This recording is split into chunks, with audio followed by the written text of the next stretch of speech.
Hello! We are Annie and Konstantin. And you're watching another episode of Updates. We have returned from the beautiful city of Amsterdam and had to pick up some sort of a lot of slack. Well, kind of. We just lead busy lives. We're doing many things, and taking 3 days off gives you a little bit of a backlog of work, but mostly there was just a lot of work to begin with. Yes, so we scheduled for a master thesis day. This is the success of the week. We scheduled a day to work on the master theses. That day came, and then it went. But that's okay, because right now we're in a state of flux, which is sometimes just the way things are. Sometimes things are very fluxy.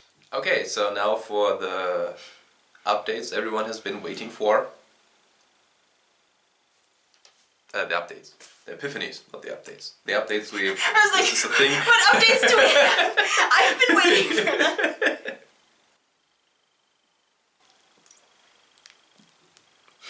What is happening? I'm having a rough week. So instead of the already recorded somewhat incoherent epiphany that I already had, I decided to stop here because I'm driving around the German countryside and I thought a change of scenery might be nice, not to mention I think I need another shot at my epiphany. So when you're diagnosed with a mental illness, you're kind of denied reality, at least for a while. Because you have to check everything that you feel and everything that you think against your illness. You know, is this depression talking, or is this a normal human range of emotion sort of thing? And then have a few people throw the word bipolar around, and that means that you're denied reality even when you're feeling better. Because now you're happy, but are you really happy, or are you hypomanic? Are you actually manic? Are you just crazy in a whole new different flavor? And that makes sense, because a non-normal range of emotions can be really freaking dangerous, but at the same time it makes it very difficult to actually figure out when you're fine again, and it makes it difficult to trust yourself, and it makes it difficult to have other people trust you, because they're always going to check you against your illness. They're always going to make sure that you're actually in a fine range right now and not, going off some rocker again.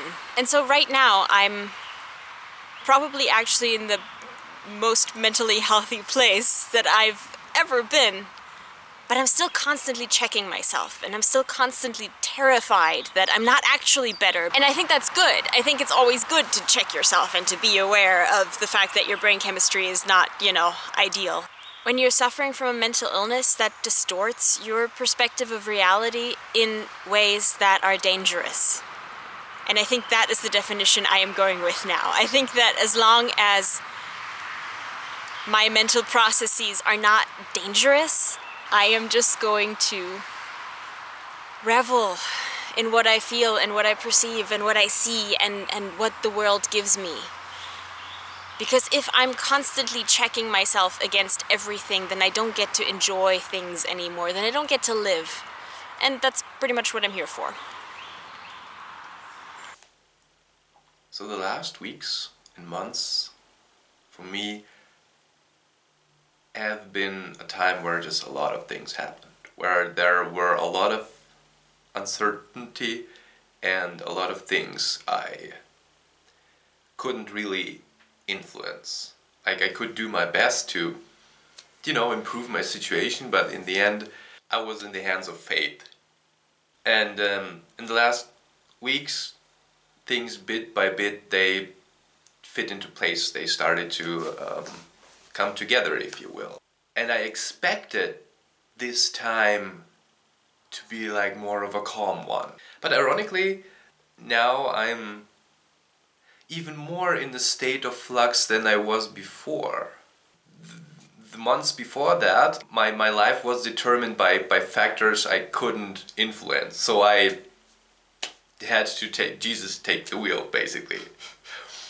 And I knew this, and this. These are the fixed points where my life revolves around now. And now all the stuff I need to take care of, it's my own doing. There are no external factors. This is like now I'm in a state of flux right now myself.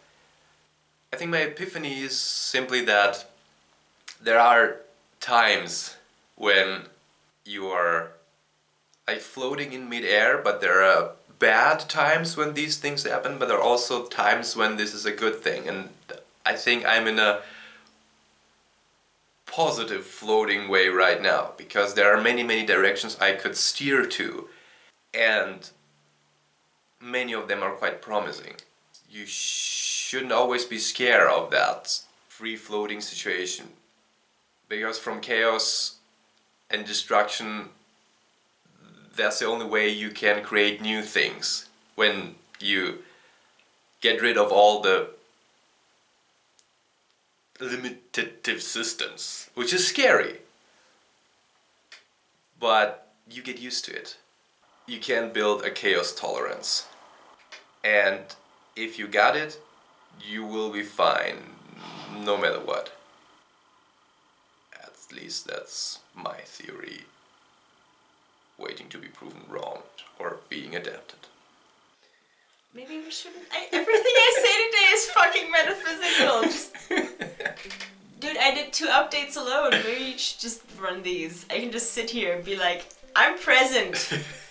I am also here. No, it's like you're the reason people watch it. It's because you're so present and adorable. It's me who is just there in the grumpy Russian way in the background. People like tag along, which is like, okay, so now this dude is talking.